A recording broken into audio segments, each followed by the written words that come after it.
so his Zoat is roaming the galaxy once more, and he hits pretty heftily as well, with a very similar profile to a Strength 10 Thunderhammer.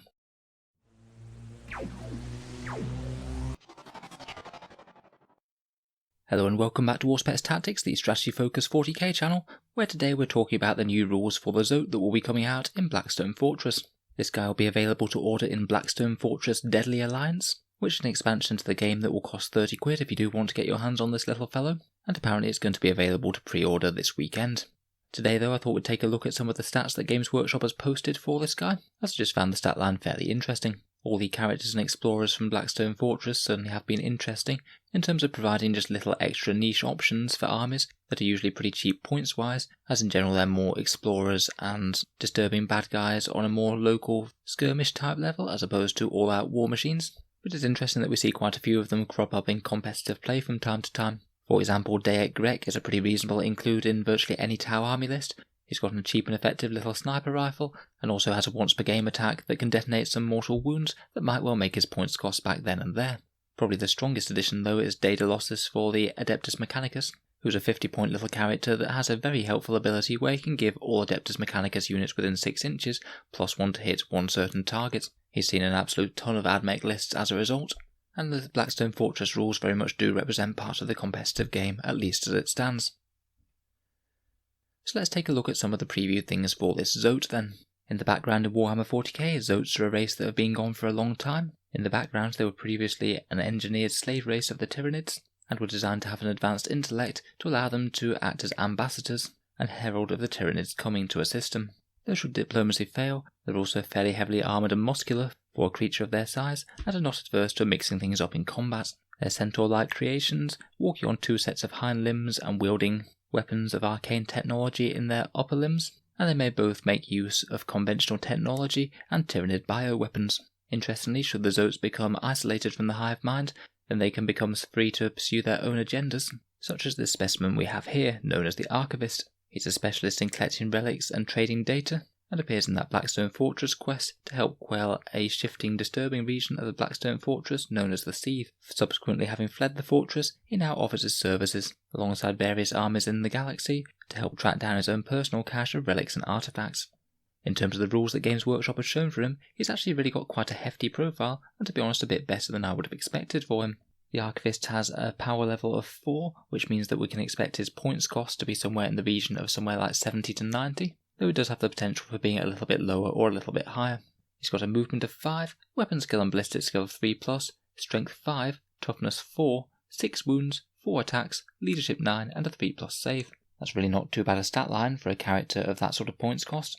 We don't know if he gets any sort of invul save from his arcane technology yet, but even if not, it's going to take more than just incidental firepower to remove him with 6 wounds.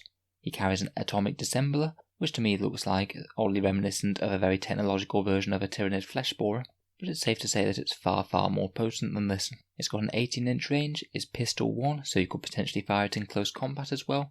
It's got a strength of 8, AP of -3, and damage d6, and also it ignores cover. It's really not all that far behind something like a multi-melter in profile, to be honest. That could most certainly help in the demise of a vehicle on the battlefield, or perhaps just obliterate an unsuspecting Space Marine character or something. Finally, that claw is also far more scary than I thought it would have been. The Eradicator Glove is a melee weapon with strength ×2, AP -3 and damage 3, and it's also -1 to hit, much in the same way as a Thunderhammer. That means that this little guy is going to be hitting with a casual strength 10 with 4 attacks, though you will only be hitting on 4s, so that's typically going to be hitting 2 times. Still though, that's a very good chance of piling either 3 or 6 wounds into an enemy tank, so this guy really isn't going to be too bad as a countercharge type threat. Obviously, in terms of how effective he actually is in-game, is going to be quite a big difference, depending on exactly what he is pointed, and certainly whether he has any other special abilities. I know his war gear is pretty hefty, but I wouldn't be surprised if he had further tricks up his sleeve. Most of the Blackstone Fortress characters have interesting little flavour rules on the side. If I'd had to guess, then I suspect that this guy is going to be unaligned faction, as they do say that he can be taken alongside anything from Imperium to Tau to Tyranids, which to be honest would be a little bit of a problem for including him in any sort of competitive lists, as taking up an entire detachment generally isn't the best idea, even if he is quite good for his points, which remains to be seen. Things like Grek and Daedalus are pretty handy just because they can slot into pretty much any AdMech or Tau battalion, which certainly makes them a lot more use. It really would be quite nice if he had some special rules to be able to ally into a Tyranid detachment though, or maybe even Genestealer cults, It would seem quite fluffy to me to have him work alongside his former masters, a little bit easier than some of the other races in the galaxy. There's still of course a big question mark as to auxiliary support detachments in 9th and how they're going to work. I suspect that they are going to have a command point tax. If it is just literally -1 command point for including them as a detachment though, then it could be less of an issue than it was before. Unlike now, people aren't going to be wanting to fill out their max battalions, so unless you're paying something like 3 command points to take an auxiliary support detachment, which would seem quite steep to me. If they are only -1 command point now, then they could be far more viable than previously.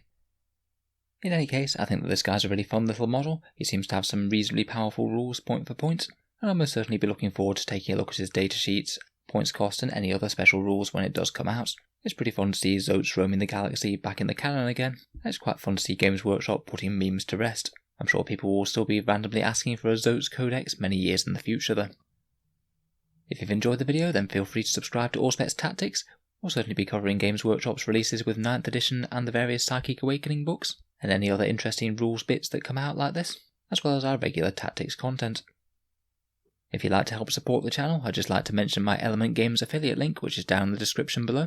Basically, if you were thinking about buying in some Warhammer 40k things of any sort, and you live in the UK, if you click the link and order through Element, then you get some money off as per their normal discounts, and a little bit of the money goes to help support Auspex Tactics without costing you any more.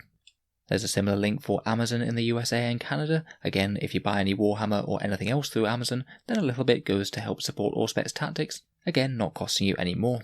Both of those can just be some little ways to help support the channel if you are thinking about buying anything from either of those sites anyway.